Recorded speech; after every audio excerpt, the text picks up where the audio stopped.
Hallo, heute habe ich hier so ein wunderschönes, handgeschöpftes Papier. Gerade bei solchen Materialien wie diesem Papier spüren wir oft einen ganz gewissen Respekt. Man möchte nichts falsch machen, man möchte nichts verschwenden. Und plötzlich ist der erste Schritt ja schwerer als gedacht. Vielleicht kennst du das. Umso besonderer das Material, ja, so umso größer wird manchmal die Hemmung, überhaupt anzufangen. Aber genau darum soll es heute gehen, denn ich kenne das. Es liegt manchmal nämlich auch länger bei mir im Regal. Aber ich denke dann, das Material will nicht bewundert werden und auch schon gar nicht geschont werden. Es will einfach mitmachen auf der Leinwand. Es will ja mit dir in Kontakt treten und es will bemalt werden, Farbe aufnehmen, deine Gedanken aufnehmen, deine Spuren ja wandeln. Denn das Material reagiert ganz besonders, finde ich. Also es hat einen ganz schönen Charakter. Also vielleicht ist das heute die schönste Einladung überhaupt, den Respekt vor dem Material nicht in Vorsicht zu wandeln, sondern in Aufmerksamkeit und dann einfach zu beginnen.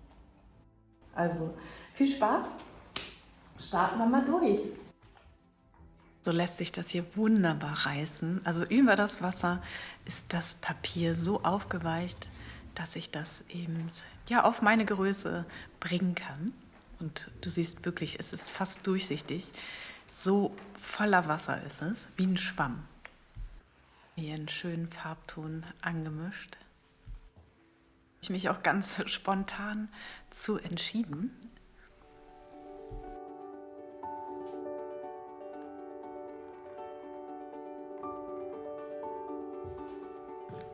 Das ist schon immer so ein schöner Moment, finde ich. So dieser erste Schritt über die weiße Fläche.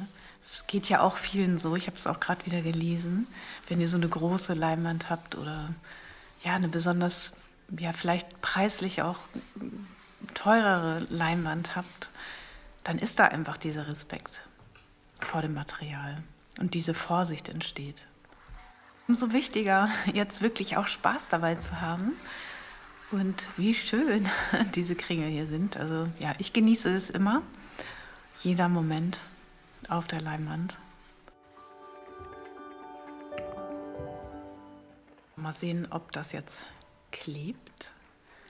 Damit so klebe ich gerne Papier, das kennst du ja. Da machen wir jetzt auch gar keinen großen Unterschied zu dem Recyclingpapier. Es hat jetzt halt nicht so viel Struktur wie sonst. Ich liebe ja eigentlich diese Struktur. Dies hier ist in sich leicht strukturiert über die Herstellung eben, aber trotz alledem ja sehr glatt und ganz anders zu verwenden.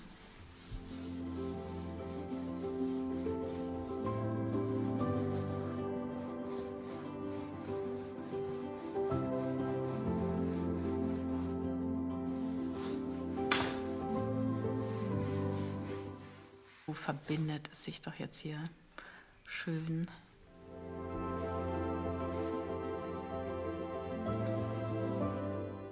Es ist schon wieder getrocknet und ich rühre hier nochmal meine Farbe auf.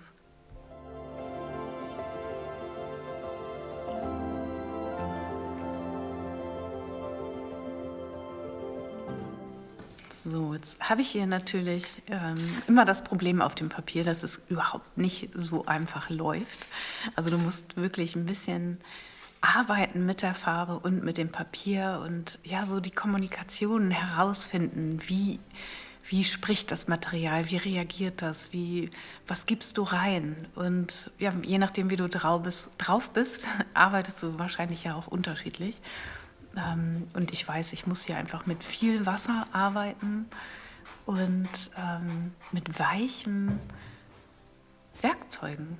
Ja, der Spachtel hier ist einfach viel, viel besser, also meine Pappe, als so ein herkömmlicher Spachtel. Oder eben die Hand. Ich nehme oft einfach die Hand, wenn ich mit dem Papier arbeite. Also viel Wasser, Ja, tatsächlich auch immer ein bisschen mehr Farbe, finde ich. Hier wieder den Verschluss nicht auf. Hallo.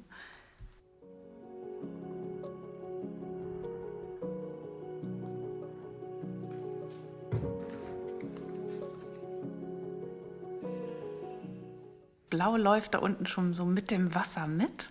Das Weiß ist hier oben sehr starr. Also obwohl es ja so eine hochflüssige Farbe ist, siehst du, dass es gar nicht so ohne weiteres läuft. Und ich kann hier natürlich noch toll die Farben auch mischen, ein bisschen verteilen und neue Farbtöne mischen. Aber das kennst du aus dem Grundkurs. Ja, ich muss natürlich immer an den Grundkurs denken, an euch.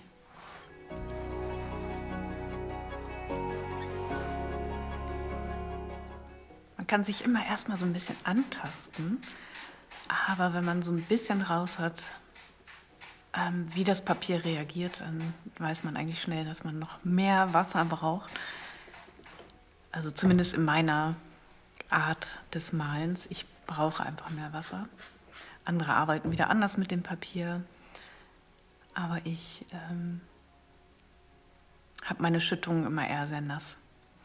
Und jetzt sehe ich hier schon, wie sich das verteilt, wie die Farbe mitfließt.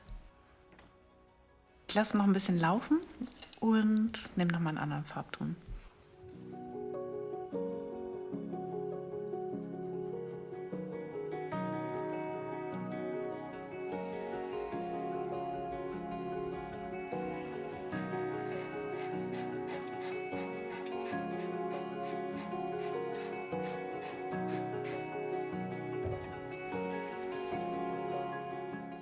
Mit der Hand geht das viel besser, ehrlich gesagt. Ich löse jetzt so ein bisschen das Papier. Ich merke das hier. Diese Struktur des Papiers löst sich dann teilweise. Aber das ist nicht schlimm. Kann trotzdem auch ordentlich was ab.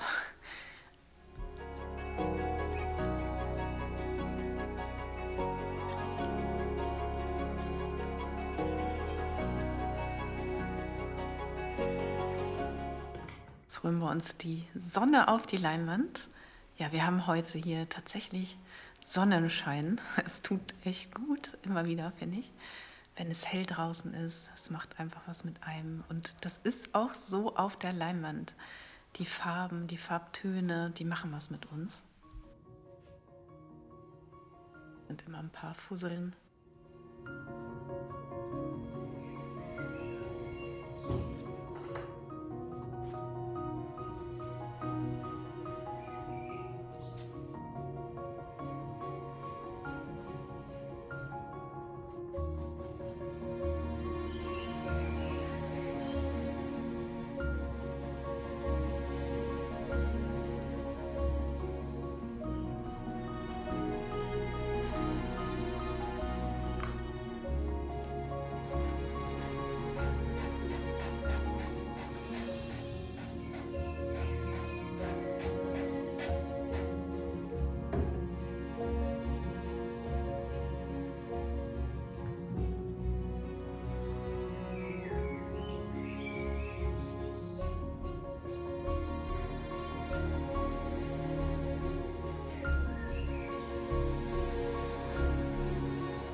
Ja, es ist jetzt schon fast trocken und die Farbe zieht sehr dann noch in das Papier rein und das hat eben diesen ganz besonderen Effekt, finde ich.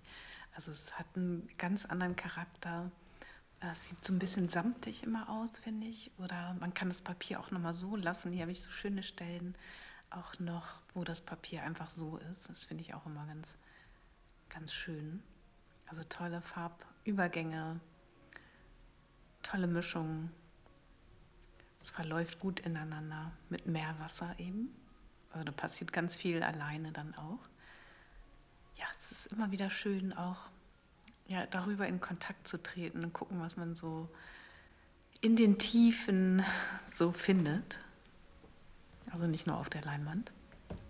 Aber das Thema ist ja auch Inhalt meines neuen Buches. Also schön, vielen Dank für die vielen lieben Rückmeldungen dazu. Frei und fließend malen. Ja, es ist eben nicht nur die Farbe, da gehört auch noch ein bisschen was anderes dazu. Das leuchtet auch so schön. Und ja, es ist wie einen Kaffee am See trinken, aufs Wasser gucken, den Spiegelungen ja, zuschauen, den Bewegungen und den Farben. Und das alles nur mit dem Schwamm gemalt. Also so schön und einfach kann es doch sein. Es muss nicht so kompliziert sein. Aber trotzdem gehört eins dazu. Ja, der Künstler, der das eben auch macht. Also schön, dass du hier bist. Ich genieße jetzt noch einen Moment hier draußen den blauen Himmel und du holst ihn dir jetzt auf die Leinwand. Also ganz viel Spaß und hab einen schönen Sonntag. Schön, dass du hier bist.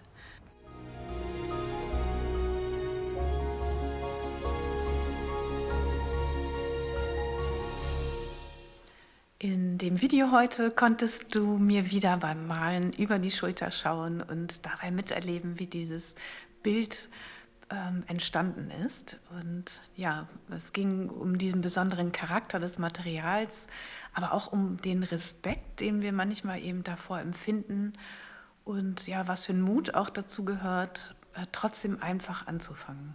Und wenn du mehr darüber erfahren möchtest, was hinter Künstlerstreich steckt und warum Malen so viel mehr sein kann als nur eine Technik, dann schau doch gerne in das neue Buch Frei und fließend malen rein. Dort geht es eben um Malerei als Ausdruck, um Kunst als Sprache, Wahrnehmung und ja auch persönlichen Denkraum.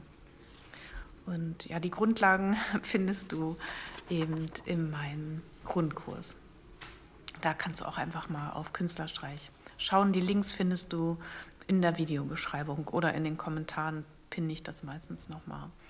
Also, schön, dass du hier bist und danke dir, dass du Teil dieser Künstlerstreich-Community bist und diesen Weg ja mit mir gehst und mit deinen Kommentaren und deinen Gedanken und deiner Unterstützung trägst du dazu bei, dass Künstlerstreich eben auch weit mehr ist als als ein YouTube-Kanal.